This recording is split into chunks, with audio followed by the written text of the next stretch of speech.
All right, we are live. Oh my goodness, I feel like it's been forever. Forgive me. I haven't been live in so long. But that's all right. That is okay because we're doing it today. And actually, the reason I wanted to go live was because there were a few reasons, but the big one is last year around the same time in June. I got a phone call from a reporter at the New York Times, and they asked me to help weigh in on an article about like what to do in the middle of the year to do like a money check-in or like a financial review or checkup. And so the really cool thing is that my book came out literally around that time, like May 30th of 2023, so like in the middle of the year. And she not only quoted me in the article, but then featured my book, which was amazing. So around this time of the year, I'm thinking about that again. And I'm like, you know what? That is so important. Like in the middle of the year to actually go through your money situation and just like check up on a few things. And so I want to talk about what that looks like, why it's important. After this live is published, I'll post on the bottom the link to that New York Times article in case you are curious to read it. Not only did they again take my quote, but mention my book too, which is amazing. And so I'll share that. But basically, what I said was that it's really important to do this because, first of all, the why. If you think about all the spending that happens throughout the year, the things that are the most expensive, they don't happen until the second half of the year, which is after June 1st. So once June comes, like it's that time. Like you have to really start planning because next thing you know, summer planning, like you want to take a trip over the summer. Oh, back to school comes. Now all of a sudden you got back to school expenses. Oh, the holidays, not only Halloween and then Thanksgiving and then the winter holidays, but it's just so much in terms of like food and in terms of the trips and travel. And there's a lot. So instead of waiting like every single year till for the holidays to come, to November to come, to Halloween to come, and then worrying about, oh, I gotta pay for this, I gotta pay for that, how am I gonna buy this or that? June is the perfect time to do that planning. So there's a lot of stuff, spending heavy stuff at the end of the year. This is the time to do it. So the way that I like to do it is really just go through the monthly budget. At the end of the day, it starts with that B, right? The budget. Like, am I setting aside enough money, not just to spend on what I need, but also to like think ahead about the next couple months, right? So that might mean setting up a fund, which for a lot of people who don't really know the term, there's a term called sinking funds, which is especially for a little pot of money for a special purpose where you put little by little for the next few months or the next few weeks until when that time comes, the money's all there and you have enough.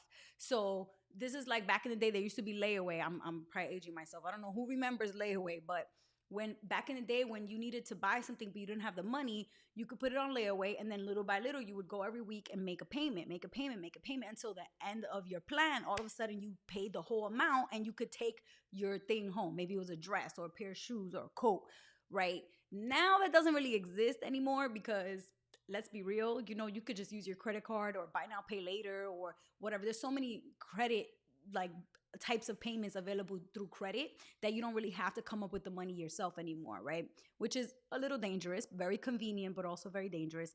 But sinking funds are kind of going back to that old school mentality to say, look, you need a certain amount instead of just borrowing it or going into debt. Just add every week a certain amount or every month a certain amount, and then by the time you need to spend that money, it'll all be there and you can avoid borrowing, you could avoid debt. So if you like this idea, sinking funds might be for you. And if you never heard that term, just literally go on Google and search it up. Sinking funds, right? It's like so easy to find like different ways to do it. And so that's the first thing I would say. I would definitely recommend sinking funds. You got to start putting money away for things like back to school spending, especially if you got kids. I don't have kids, so I don't usually have to worry too much about back to school, but I do definitely have to worry about the holidays because I have a big family. I have 8 brothers and sisters, plus my mom and dad. I got 10 nieces and nephews.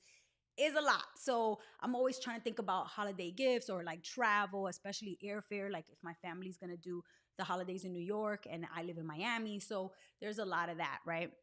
So definitely go through the budget and set aside how much am I going to need to put aside so that I can add to my sinking funds every week or every month. And so that by the time I need that money, it's there. That takes planning. That means you have to sit down, go through your current spending and see, okay, where can I squeeze out the money that I need and how long is it going to take me to save up that amount? Now, the second part of this process for me is probably even a little more important than the budgeting. Maybe not more important, but equally as important. And this is, where are you putting this money? Are you going to just throw it into a regular savings account and let it sit there for the next 6 to 7 to 8 to 9 months? Me personally, I mean, I'm of the mindset that you should try to get as much growth on that money as possible, especially right now, June 2024. Like, there is a really good situation right now for savings because you have really high inflation, really high interest rates, which means even though high inflation is annoying, it means that you get a lot of money back when you save money. But you have to be saving it in the right place. Okay, you have to be saving in the right place. Now, one of the things that I recently learned, and it confuses me, it boggles the mind, I do not understand it, is how most Americans still do not have a high yield savings account. Like, what y'all doing out there? What are you doing? If you do not have a savings account that gives you a high yield right now, first of all, you're slacking. You're sleep. I need you to wake up and I need you to change where you're saving money because it only takes like 15 to 20 minutes of your time, okay? It's not that hard. It's very quick. And not only that, but the money that you're saving for the holidays, for back to school, for whatever it is that's coming up, you'll be getting way more interest, which is free money that you're getting paid. They literally put free money in your bank account for you to keep, okay? Now, if you have a regular savings account, let's say at a major bank, your interest rate is probably less than 0.05%. Okay, 0.05. That's 5 cents. Okay, that means so if every $100 that you put in there, you're gonna get 5 pennies back free. So if you want to make $1, you got to put in, you want to get a nickel 200 times, you need to get a nickel 20 times in order to make a hundred, right? So it's like, oh my goodness, I'm gonna have to put $100 in there 20 times in order for me to be able to just get my $100. Like, that's a lot. Okay, so what you want to be able to do is actually just say, if I have $100 and I put it in my checking in my savings account, and it's a high yield savings account, how can I stay away from that 1 cent, 2 cents, 3 cents, or 5 cents and get closer to full dollars, like $4, $5, maybe $5.50? That's free. Again, free money. That means you need to be looking for whole numbers: 5.5%, 4.35%, 4.7%. You need whole numbers. Okay. So if your savings account right now has a 0 point something something, you're at a whack, regular, degular savings account that is trash. Okay. So I'm going to need you to, first and foremost, while you're doing your financial review, do a little bit of research and find out which are the high yield savings accounts right now that are giving you 5% or more, or close to 5% as possible. Maybe they're not giving you 5% straight up, but if it's very close, then you're good. Okay. So this article here from CNBC, I was honestly shocked that it said 82% of Americans do not have a high yield savings account. 82%. Like, this is way too much. It doesn't make sense. It really doesn't make sense. Right here, it literally says, why does this even matter? Because it means that a lot of y'all out there are losing out on free money. Some high yield savings accounts currently offer interest rates higher than 5%, which is 10 times more than the national average. I'm gonna tell you, it's not just some. There's a lot. Okay, there are a lot of high yield savings accounts out there, but it's gonna take a little bit of research. So if you already have a high yield savings account and you know you're getting that 4 or 5%, let us know in the chat where you are putting your money. Which high yield savings account do you have? Share that knowledge. For me, I posted on a bunch of times of I have 2 different high yield savings accounts, one for my family and one for myself. It's amazing. My family account is at Ally. My personal savings, I actually recently moved to Wealthfront because they have a promotion for 5.5%. So everybody I refer, instead of just getting 5%, it bumps you up to 5.5 when you refer. So of course, I referred as many people, telling everybody, listen, you could get 5.5% right now. This is really great. And the other thing too is that for me, like, I put 6 to 9 months of my spending each month. I multiply by 6 or 9, and I put that in a high yield savings account for my emergency savings fund, right? So think about that. Getting 0.01 or 0.05% on your 6 or 9 months of cash savings is nothing. But if you're getting 5%, for me right now, I have over $30,000 in my emergency savings fund. So I literally will wake up one day and see a notification that I just got $312, or I just got $285. Just free money that I got this month from interest payments because my interest rate is 5.5% and I have 6 months of savings. This is what I'm talking about. Literally free, $200-300 for free every single month. Now, obviously, everybody out there doesn't have 6, 9, 7, 8, 9 months of savings, but that's the goal. The goal is for you to be able to build up to the point where you can sleep at night knowing that you have 6 months, 7 months of emergency savings. And if and when you do, you better be getting that 5%. You better, as much high interest as you can get, then you should be getting it. Now, again, the place to go is high yield savings accounts. Very few big major banks have those. There's very few. If you want a high yield savings account, most likely is going to be through an online bank. Most likely, right? Just because of the fact that they can afford to do this. Like, they don't have to pay for rent for physical buildings. They don't have to pay the bank tellers that are standing there when you walk into the bank. Hi, good morning. How are you? How can I help you today? Welcome to the bank. They don't have to pay those people. And they also don't have a lot of other what they call overhead costs, which goes into expenses that they have to spend money on as a bank, right? As an institution. If they can cut all those costs and not spend all that money that way, they could repurpose that money and actually give it back to you and me, the customers, through higher interest. Okay, so this is the beauty of a high yield savings account. Most of the time, it's going to be online banks. Make sure it's FDIC insured. Hello, that's important because you want to know your money is protected. If anything happens to that bank, you're good with your money because the government will protect it. But I would say 99% of the banks I see online are FDIC insured. It's hard to go out there and find a bank that's not FDIC insured. So it's really not a huge concern. Just double check that it is, and then you should be good. But look for a high yield. That is the most important thing, high yield savings account. I do not know why so many Americans do not have one of these yet. Literally the other day, I was on the phone with somebody from NPR, and she works at NPR, okay? So you would think, okay, this person knows the news, especially financial news, kind of knows what's up. She probably has a high yield savings account. And she told me she just recently, like a few months ago, got a high yield savings account. And I asked her, why? Like, why did it take you so long? You're a grown woman and you work at NPR. And she said, well, it's because of the fear. She just didn't want to change banks. She knew her bank. She'd been with that bank for so long. She always had her savings account there. Her mama has a savings account there. Her dad has a savings account there. It's like this comfort and safety of knowing where your money is. And then changing that, it's just a little, a little scary, I guess. So I told her it should not be scary.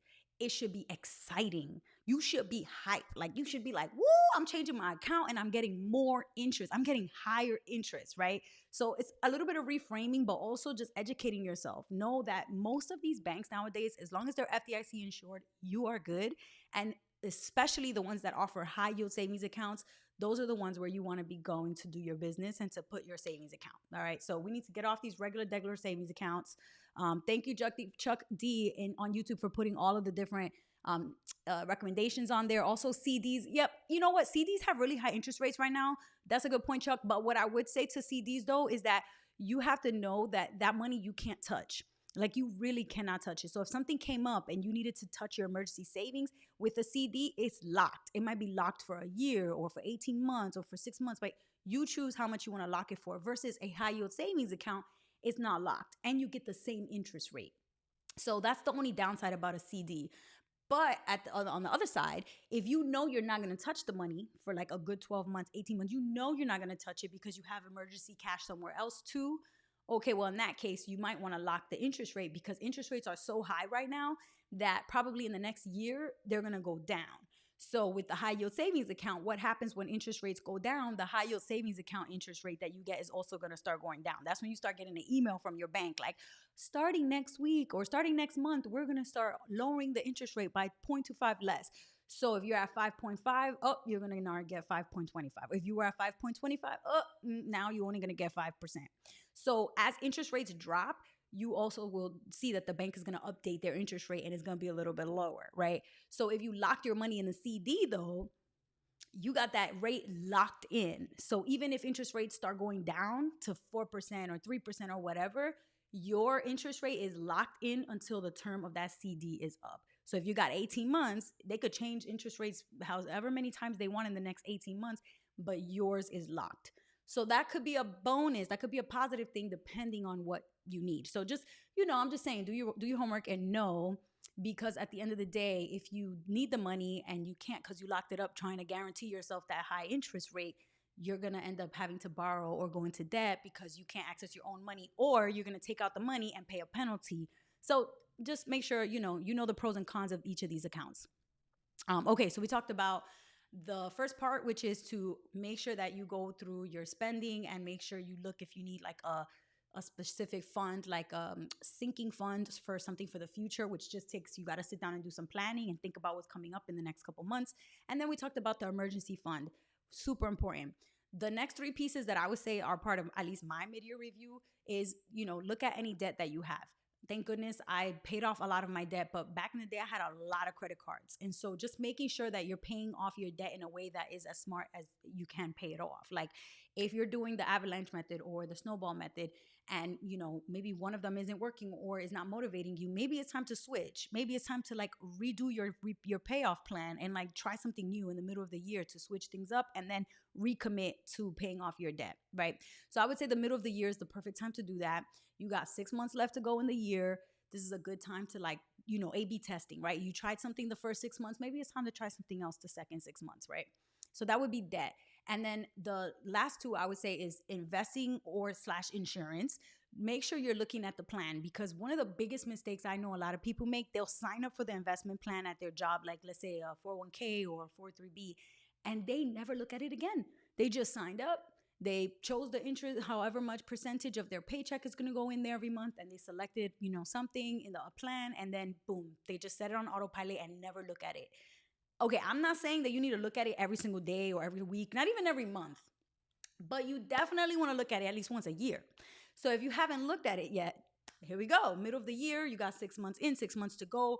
This is the perfect time to log in and look. Do you know what's up? Do you know what these things mean? Do you know if you own index funds inside of your 403b or your 401k? Or do you know if those are actively managed mutual funds? Or maybe you have target date funds, which are a special type of mutual fund that has a lot of different mutual funds inside of a mutual fund. Like, but you need to know, what do you own? And then also, what is the expense ratio for each of the funds that you have? Do you even know what they are? If not, you should know. Just like you should know the interest rate on your savings account.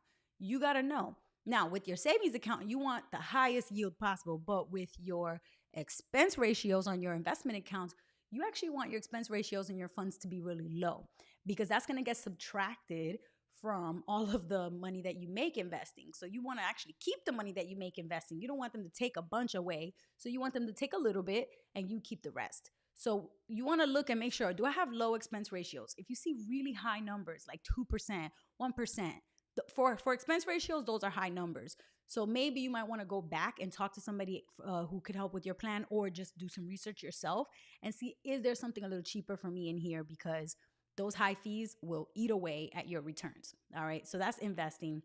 Just check up. Like if you have a Roth IRA, have you been making contributions? Are you on track to maxing it out? If not, maybe you have a traditional IRA. Are you on track with that? Knowing exactly what you own inside of these accounts, right? If you have a kid, do you have a 529 plan set up for them? If not, maybe it's time to open that up, right? Like you can do all of that when you sit down and just go through each of the steps. So first, obviously looking at your spending, seeing if you need sinking funds. Second, emergency savings. Make sure it's in a high yield savings account, HYSA, HISA, okay? High yield savings account. The third is to go through a debt plan. And if you have been on track with your debt plan, great. But if not, this is a good time to revamp it, try something new. And then fourth is investments, also slash insurance, right? Because a lot of times you might not have the right insurance, or maybe the insurance that you have is like too expensive for you, or it's just not working. This is a good time to look at it and see if it makes sense to stay with the insurance that you have or not. So literally the other day I had one of my nieces text me and ask me about insurance. Like, oh, should I get this type of insurance or that type of insurance? And I was like, you got to understand, why are you getting insurance? What is the purpose of insurance, right? And once we talked about that, she realized she's so young, under 30 years old. There's no reason why you should be paying five, six, $700 a month for insurance. That's wild. Like, you should not be paying that much. And then I explained to her, for example, my life insurance policy is a term life policy for 30 years. I only pay $77 a month for my 30-year term life insurance policy. And the death benefit is $1.75 million. So you can get a pretty hefty death benefit and still have a low monthly payment each month. It's just a matter of shopping around and comparing and getting the best life insurance plan that you can. I know people who have paid way more every month, and then when they look at the death benefit that they have, it's only like $300,000. I'm like, why are you paying $400 a month for life insurance, and then your death benefit is only $300,000. It does not make sense. The math ain't mathing. So at the end of the day, this mid-year financial review is a great time to go through and just make sure, look at these numbers. Are they adding up? Right? And then the last thing I would say is taxes. The taxes part of your financial review is very important because it ties back to like the investments a little bit. If you're looking at your tax like planning for halfway through the year and you're like do a quick assessment of like, okay, am I going to owe taxes or am I going to get a refund back? Right? If you know that you're doing a quick assessment to see that you're overpaying and you're going to get an income tax refund, okay, that's a great thing, but you also need to start planning for that refund. Now, if you owe taxes, that's not always a bad thing. That's good. That means that you're not giving the government an interest-free loan. Hello, let's celebrate that. And then second of all, it means that you have the opportunity to plan now so that you can lower your tax burden later. So for me, that looks like maxing out my retirement plan. Now, I'm not saying everybody got to do this, but for me, I can afford to max out my 401k. So if you're a high income earner, that might be something that you want to check out. Like, oh, if I max out my 401k or my 403b, then that means that my taxable income is going to drop really, really low. They're going to subtract how much you put into the plan. So if you're putting in $23,000 into your retirement plan every year, then it's going to subtract from your taxable income. $23,000 less is what you'll owe when tax time comes, or what you'll be taxed on, $23,000 less. So there's no way for you to be able to plan for the taxes that you owe once it's tax season, like January, February of 2025. No, you need to do it now because the taxes are going to be assessed based on January 1st, 2024 to December 31st, 2024. So that's the thing, is like everything that happens during those 365 days, once those days pass, you can't change what happened during those days. But right now you're halfway through. So this is the perfect time to go through and be like, all right, okay, I see what's going on here. I could put somebody in a traditional IRA real quick, stuff this money over there for my future self and lower my current taxable income. Okay, tax strategizing. But you need to know that you have to do that now. You can't wait till December, January, February. You got to do that now. So I definitely recommend, if you want to lower your taxes, to take a look at retirement accounts like the traditional IRA. You could do that yourself.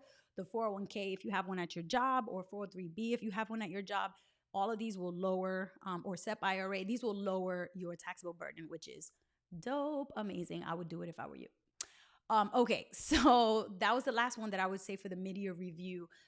Again, I'm going to share the article to the New York Times below, and I'm so glad that they featured my book, because about a year ago now, I published my book, which has been amazing. It feels like a year is like a long time, but also like a short time. It's such a weird thing.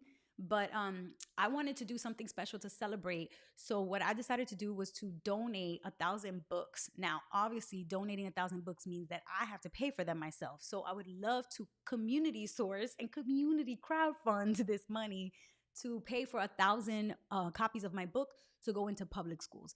That would be just like, for me, a sweet way to celebrate the 1-year anniversary of my book being published, but also to do something that's going to give back and pay it forward. So I created this page, which is givebutter.com/mindyourmoney. And it will allow you to donate. You can see I just created the page today, so I have $0 so far, but you can be the first to donate. So one book at cost is $9, which can obviously be one book for one student. But if you want to give a full classroom, like all the students in the class, a set of books, that's $200. Now, I'm trying to give 1,000 books, 1,000 students, right? So I'm trying to get $10,000 raised. And obviously, this is going to so many different positive benefits. It's going to have so many different positive impacts, right? One, there's going to be books in public schools, and we all know we need more good books in public schools. Two, the author is diverse, okay? It's me. I feel like when I was in school, a lot of the books that I was reading was written by white authors, male authors. And especially for public schools, we have so much diversity in the classrooms and in the seats. We should have that same diversity in the authors that are writing the books that students are reading. So I really love the idea of showing them that as a Latina, I'm a published author and I'm a voice that is a trusted source of information in the financial literacy space, and that I'm out here like doing a lot of impactful work, right? Not only speaking and running my own business and publishing a book and posting content on social media, but also getting these laws changed to require financial literacy for high school graduation, right? When I started doing this work in 2018, there were only 5 states that required financial literacy for high school graduation. In 2024, there's 25 states. So we're talking about quintupling, 5xing the number of states that now require students to take a full semester class in just personal financial literacy, nothing else, just a standalone class in order to graduate high school. That's huge. That's a game changer. So these books could be a huge part of that. It'll go right into the hands of these students. And yeah, basically, if you want to support, you can just go to the page, givebutter.com/mind your money. And you'll see my little story here, that my wake up call when I got my, when I looked at my credit card, that it was $20,000 and I was 21 years old. I didn't know what to do. But I started reading books about money and I started watching videos about money. And that was really, really huge for me. So I'm trying to pay it forward, and I want to gift 1,000 teens with the exact skills that help me get my money right. So if you give a donation, it can really help with supporting these students and giving them these books. So you could just hit the donate button and go through the steps to do a donation.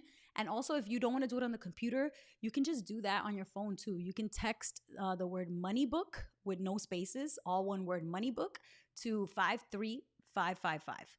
And if you send that text, they'll just send you the link straight to your phone and you can donate that way. So you got a couple options for how you want to support, if you choose to support and if you can afford to. Obviously, I know some people might not be in a position, but if you can, it is an incredible project that I'm so happy to be doing. I'm just going to keep going live and promoting it until we hit the $10,000 goal, because that's the only way that, we're out here to make change. I sometimes feel like I'm doing too much, like I'm bothering, like, oh, I already promoted it.